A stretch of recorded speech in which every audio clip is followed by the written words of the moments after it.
संस्थेचे सर्व पदाधिकारी आणि उपस्थित बंधू, आजचा युवा कसा असावा असा विषय दिलाय. विषय ऐकायला युवक तर आहेतच, मनाने युवक असलेले देखील मंडळी आणि त्यामुळे विषय जो मांडते हा खरं तर कुठल्याही वयाच्या लोकांना विचार करता येईल असा विषय मांडते. रमा बिजापूरकर नावाच्या एक मार्केटिंग कन्सल्टंट आहे. तिने एक पुस्तक लिहिलेलं आहे, we are like that only.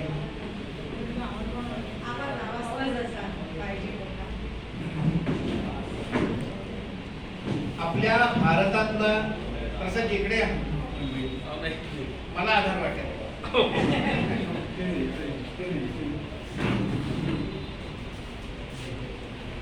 आपला भारतातल्या कंझ्युमर ग्राहक हा कसा आहे आणि मग त्याप्रमाणे मार्केटिंग स्ट्रॅटेजीज कशा केल्या पाहिजे असं त्या एकूण पुस्तकाचा विषय आहे. त्याच्यामध्ये त्यांनी एक सुरेख वर्णन केलेलं आहे. आपल्या देशाची युवती कशी आहे याचं वर्णन आहे. त्यांनी म्हटलं त्या मल्टीफेसेटेड आहे. ती जेव्हा त्याच्या कॉर्पोरेट ऑफिस मध्ये जाते तेव्हा ते कॉर्पोरेट वेश, कॉर्पोरेट ड्रेस, कोट घालेल, पॅन्ट घालेल, बूट घालेल, सफेद शर्ट असेल, अशी ती जाते. ती जेव्हा तिच्या मित्रमैत्रिणींसोबत फिरायला जाते तेव्हा ती जीन्स घालेल, फाटलेली जीन्स सुद्धा घालेल, स्कर्ट घालेल, त्याला साधेसा वेश ती घालेल. ती जेव्हा आपल्या घरच्या कोणाच्या किंवा मैत्रिणीच्या लग्न समारंभाला जाईल मग तिथे ती ट्रेडिशनल घालेल, लेहंगा, घागरा, चुन्नी, हेअरस्टाईल करेल, तिला मग मेहंदी पाहिजे, ही सगळ्यामध्ये इन्व्हॉल्ड आहे. हेच युवकांच्या बाबतीत सुद्धा आहे. तो कॉर्पोरेट ऑफिस मध्ये जाताना कॉर्पोरेट ड्रेस घालेल, पार्टीत जाताना मग बरमुडा घालून जाईल फिरायला जाताना, आणि जेव्हा लग्न समारंभात जाईल तेव्हा शेरवानी घालून जाईल. एकाच वेळेला मॉडर्न आणि एकाच वेळेला ट्रेडिशनल, हे फक्त वेशाच्या बाबतीत नाहीये. आपले विचार, आपलं वागणं याला सुद्धा हे लागू होतं. मग आजच्या जगामध्ये आम्हाला आमची परंपरा, आमचा धर्म हे माहिती आहे का? मग आपल्याला दोन टोकं देतात, हे सगळं काय करायचं, जग बदललंय. मग मॉडर्न थिंकिंग करतो. आणि मॉडर्न थिंकिंग म्हणजे मग काय? मग स्वैराचाराकडे ते जास्त जातं. अस्पृश्यता पाळणार नाही, हे मॉडर्न थिंकिंग आहे. हे किती जण करतो?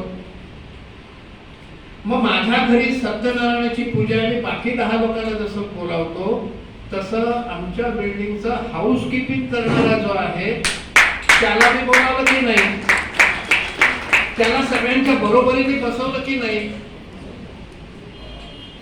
तर नुसतं डिग्निटी ऑफ लेबरच्या गप्पा मारणार, मग तो लेबर करतो, त्याची डिग्निटी त्याला सगळ्यांच्या सोबत माझ्या घरी मी बसवतो का नाही बसतो, हे मॉडर्न थिंकिंग आहे. बाकी टेक्नॉलॉजी आहे, नवीन नवीन येणारं ज्ञान आहे. आयटीच्या क्षेत्रात तर नवीन काही ना काहीतरी रोज येत असतं.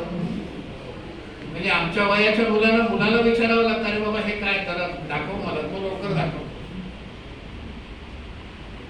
पण त्याचबरोबर मला माझ्या समाजाच्या, माझ्या धर्माच्या परंपरा माहिती आहेत की नाही, त्यातली अंधश्रद्धा कुठली आणि योग्य तो भाग कुठला, याचं विश्लेषण ती शक्ती आपल्याला देवाला दिलेली आहे. हे मला माहिती आहे की नाही, याचा विचार आम्ही करायला पाहिजे. भगवान परशुरामाने अग्रतः चतुर्वेदा पृष्ठतः सशरधनु इदम ब्राह्मण इदम शास्त्रम शापादपि शरादपि, दोन्ही पाहिजे. ज्ञान पाहिजे, शौर्य पाहिजे, हेही पाहिजे. मग ज्ञानामध्ये आमचं काय काय, केरळा स्टोरी आपल्यापैकी अनेकांनी बघितलं असेल. त्याच्यामध्ये 3 मुली आहेत. एक मुलगी ख्रिश्चन आहे, एक कम्युनिस्ट आहे, एक सर्वसाधारण हिंदू घरातली आहे आणि एक मुसलमान आहे. ती ख्रिश्चन मुलगी जी आहे तिला तिच्या ख्रिश्चन धर्माचं माहिती आहे. ती कम्युनिस्ट जी आहे तिला हिंदुत्वाबद्दल आदरच नाही. आणि हिंदू मुलगी जी आहे जेवायच्या आधी ओम सहना भवतु का म्हणायचं हेही माहिती नाही. वदनी कवळ घेता का म्हणायचं हेही माहिती नाही. आणि मग ती सहज त्या जाळ्यात सापडते.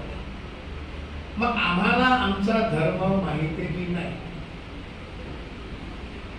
इदम ब्राह्म इदम छात्र. ते ब्राह्म मला माहिती नाही, शास्त्र तर माहिती असलं पाहिजे. Knowledge without power is useless आणि power without knowledge is ruthless. दोन्ही पाहिजे. आमच्या अंगात शक्ती पाहिजे, ती वापर करण्याचं तारतम्य पाहिजे आणि ज्ञान पाहिजे. हे दोन्ही पाहिजे. हे भगवान परशुरामांनी सांगितलं. मी कितीही पंडित असलो पण 4 लोकांच्या उभा राहून माझं बोलण्याची जर हिंमत नसेल तर नाही चालत. मला काय त्याचे असं म्हणून आपण बाजूने निघून जातो. स्वातंत्र्यवीर सावरकरांनी मला काय त्याचे नावाची कादंबरी लिहिली आहे, वाचली असेल. केरळ मधल्या मोपला बंडाशी संबंधित ती कादंबरी आहे. त्या कादंबरीतली जी म्हातारी आहे ते कुठे काय झालं की मला काय त्याचं, मला काय तर ते तिथे लांब कुठेतरी झालंय. आम्ही खारघरला आहोत, कुठे झालं त्या सांगलीत जाऊ. उद्या ते सांगलीतून माझ्या घराशी येणार आहे. कुठे झालं, काश्मीरमध्ये चाललाय ना. आपल्याला काय करायचंय. शेवटी त्या मोपला बंडाचं जे सगळं आहे ते तिच्या घराशी येऊन ठेपतं. तेव्हा ती जागी होते की मला काय त्याचे, हे नाही सांगणार. बिचारा सज्जन माणूस आहे, कोणाच्या अध्यात्म नाही मध्यात नाही, तो परत त्याचं काम बरं. हा माणूस आत्मकेंद्रित असतो.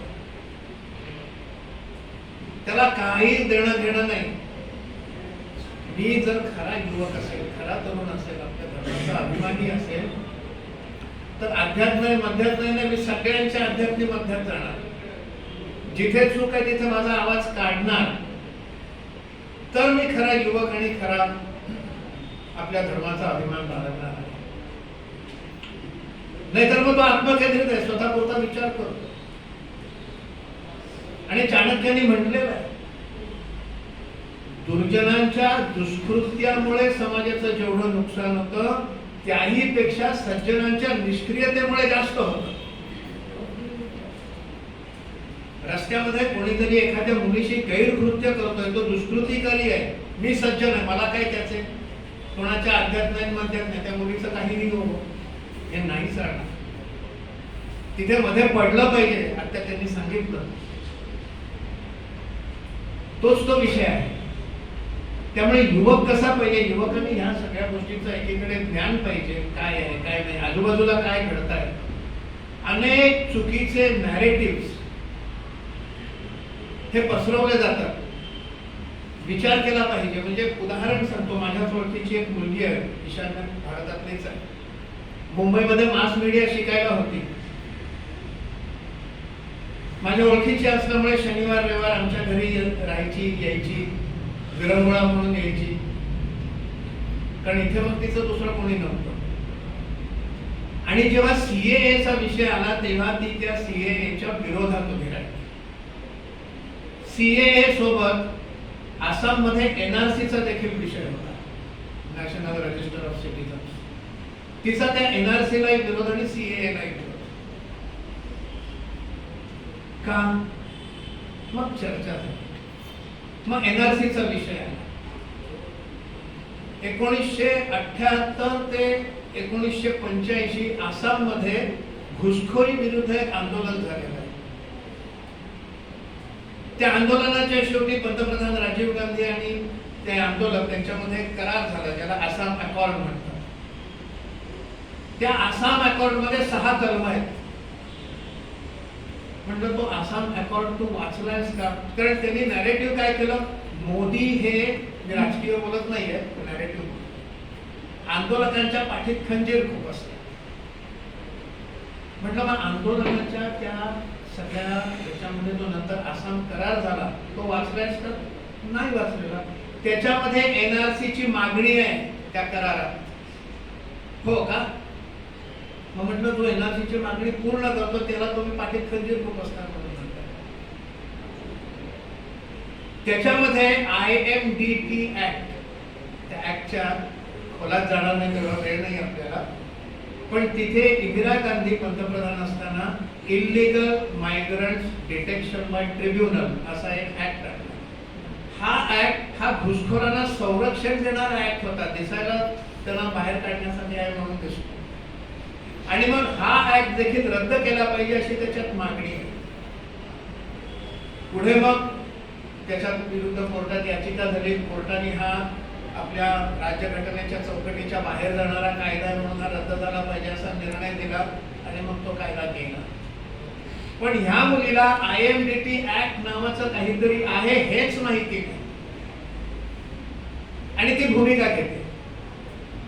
तिला म्हटलं तू काय भूमिका घ्यायची हे मी नाही सांगणार, पण फॅक्ट्स, बॅकग्राऊंड आणि त्या इश्यूचा इतिहास हा माहिती असला.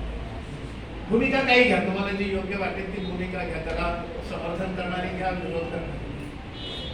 हे विशेषतः युवकांना माहिती असलं पाहिजे काय आहे त्याचा इतिहास, त्याचे फॅक्ट्स फिगर्स काय आहेत, नेमके परिणाम काय होत आहेत, हे सगळं माहिती असतं. त्यामुळे मी अध्यात्म नाही मध्यात्म नाही वगैरे म्हणून चालणार नाही. संत ज्ञानेश्वरांच्या त्या पसायदानामध्ये जे खळांची व्यंकटी सांडलं असं वाक्य आहे. खळ म्हणजे खलनायक, दुष्ट, त्याची व्यंकटी म्हणजे अभिमान. हा संपला पाहिजे तर दुष्टपणा संपला. मग दुष्टपणाचा अभिमान संपला पाहिजे म्हणजे कसं? मी विदाऊट तिकीट आलो आणि टीसीचा डोळा कसा शिताफीनं चुकवला हे आपण मोठ्या बहादुरीने सांगत असतो. हे ते खळाची व्यंकटी आहे. तिकीट काढलं हे चूक केलंच, शिताफीनं टीसीला कसं चुकवलं हे आणखी अभिमानाने सांगतोय त्याच्यावरती. आयसिंग ऑन द केक हे सांगलं पाहिजे. मी तिकीट न काढता आलोय, हे माझं चुकलेलं आहे हे आपण नाही म्हणलं. परीक्षेत कॉपी केली पण सुपरवायझरला कसं कळलंच नाही, हा चुकीचा गोष्टीचा अभिमान हा नाही. त्यामुळे जे चूक ते चूक, माझ्या हातनं चूक झाली तर ती चूक स्वीकार असली पाहिजे. मग पाहिजे तर नंतर स्टेशनवर उतरून सेंट्रल पार्क ते बेलापूर तिकीट काढलं नसेल तर ते तिथे उतरून काढा, दिला रेल्वेला पैसे तरी घ्या. हे सगळी युवकांची लक्षणं आहेत. आणि युवा आयुष्यात आपण काय काय करू शकतो हे पण आपल्याला माहिती असतं. मी लहानपणापासून संघाच्या शाखेत जातोय. मग कॉलेजमध्ये गेल्यानंतर कुठे पूर आला की शाखेतल्या सगळ्यांबरोबर धावत जा. कुठे आणखीन काय झालं, रक्तदान आहे, तिथे दिवसभर काम करा. आणि मग आमच्या घरामध्ये आमचे एक काका असायचे. ते घरी आलो की म्हणे घ्या, हे आले लष्करच्या भाकऱ्या बाजूला, आता यांना घरी जेवायला घाला. ज्या समाजामध्ये लष्करच्या भाकऱ्या भाजून घरी जेवतो तोच समाज पुढे जातो. हे आपण विसरतो. आणि हे आले लष्करच्या भाकऱ्या भाजून म्हणून भिगवायला सुद्धा. आपल्या पदरचा खर्च करून समाजासाठी जो करतो असे लोक ज्या समाजात आहेत तो समाज पुढे. युवकांनी हेही लक्षात ठेवलं पाहिजे. आणि अनेक लोकांनी जी मोठी कार्य केली ती युवा अवस्थेत केलेली आहे. संत ज्ञानेश्वरांनी ज्ञानेश्वरी लिहिली, काय म्हणतात त्यांचं? समर्थ रामदास सावधान शब्द ऐकून बोल्यावर उतरून निघून गेले. 12 वर्षाचे होते. पुढे केवढं मोठं कार्य केलं. शिवाजी महाराजांनी रोहिडेश्वरावर शपथ घेतली. 17 वर्षाचे होते. पुढे हिंदवी स्वराज्य साम्राज्य स्थापन केलं, जे अटकपर्यंत कटकपर्यंत गेलं. वासुदेव बळवंत फडके त्यांना जेव्हा इंग्रजांनी अटक केली तेव्हा ते 33 वर्षाचे होते. म्हणजे ते 25-26व्या वर्षापासून जे कार्य करत होते इंग्रजी सत्तेला त्यांनी हादरवून सोडलं, एवढ्या दोन्ही माहिती. 33व्या वर्षी त्यांना अटक झाली, नंतर इंग्लंडमध्ये फाशी दिली. स्वामी विवेकानंद शिकागोला धर्मसंसदेत भाषण दिलं. 30 वर्षाचं वय होतं. 1863 सालचा त्यांचा जन्म, 1893 साली ते भाषण दिलेलं. 30 वर्षाचं वय. 30व्या वर्षी जगात जाऊन हिंदू धर्माचा डंका वाजवला. स्वातंत्र्यवीर सावरकर 1911 30 जानेवारीला त्यांना जन्मठेपेची दुसरी शिक्षा सुनावली गेली. न्यायाधीशाला म्हणाले, तुमच्या या शिक्षेमुळे आणि मला होणाऱ्या अत्याचारामुळे माझी मातृभूमी नक्की स्वतंत्र आहे, मी ते स्वीकारायला तयार आहे. अंदमानात गेले, त्या बारी बाबाने हिणवलं, या बॅरिस्टर साहेब वगैरे वगैरे, पुढची 50 वर्ष इथेच राहायचं आहे आपल्याला. ज्यांनी बारी बाबाला उत्तर दिलं, 50 वर्ष तुमची तरी सत्ता टिकणार आहे का इथे?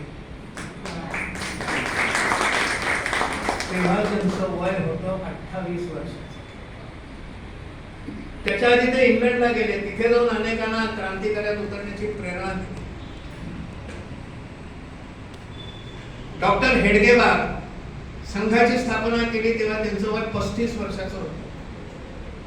35व्या वर्षी त्याच्या आधी त्यांनी स्वातंत्र्य चळवळीमध्ये भाग घेतला, काँग्रेसच्या माध्यमातून घेतला, क्रांतिकारकांसोबत घेतला आणि ते या निष्कर्षाला पोहोचले की स्वातंत्र्य तर मिळेल, आज नाही मिळालं तर उद्या मिळेल, पण समाज संघटित केला पाहिजे. हिंदू समाजाला आपलं स्वत्व ओळखता आलं पाहिजे, म्हणून समाज संघटित केला पाहिजे. परम वैभवम नेतून एकच स्वराष्ट्र, हे राष्ट्र वैभव संपन्न झालं पाहिजे. ते हिंदू समाज संघटित आणि जागृत झाला तरच होईल, असं म्हणून 5 बालांना घेऊन शाखा सुरू केली. आज केवढा मोठा गोष्ट झाला. हे त्यांनी 35व्या वर्षी सुरू केलं. त्यातनं जी ऊर्जा निर्माण झाली त्याचाच परिणाम म्हणून 500 वर्षाचा संघर्ष संपुष्टात येऊन राम मंदिर आपल्याला ही सगळी जी मंडळी आहेत, या मंडळींनी युवा अवस्थेमध्ये आपली कार्य केलेली आहे. त्याचे परिणाम पुढे त्यांनी आयुष्यभर प्रयत्न केले आणि करायचे. जे करायचं ते ह्या युवा मंडळींनी या वयामध्ये ठरवून, आता मला कोणी हे विचारू नका 35व्या वर्षी तुम्ही काय केलं, पण सगळ्यांना जमतं असं नाही, पण विचार करण्याची दिशा ती असली पाहिजे. एखाद्याचं कर्तृत्व कमी असतं, एखाद्याचं जास्त असतं, पण दिशा, एखाद्याची गती जास्त असेल, एखाद्याची गती कमी असेल, दिशा महत्वाची आहे. जागृतपणे, डोळसपणे आजूबाजूला काय घडतं हे माहिती असणं महत्वाचं आहे. त्यामुळे युवकांनी कसं असावं हे सांगायला सांगितलं. माझ्या मनात जे विचार आले ते आपल्या समोर व्यक्त करण्याची संधी मला दिली, याबद्दल धन्यवाद.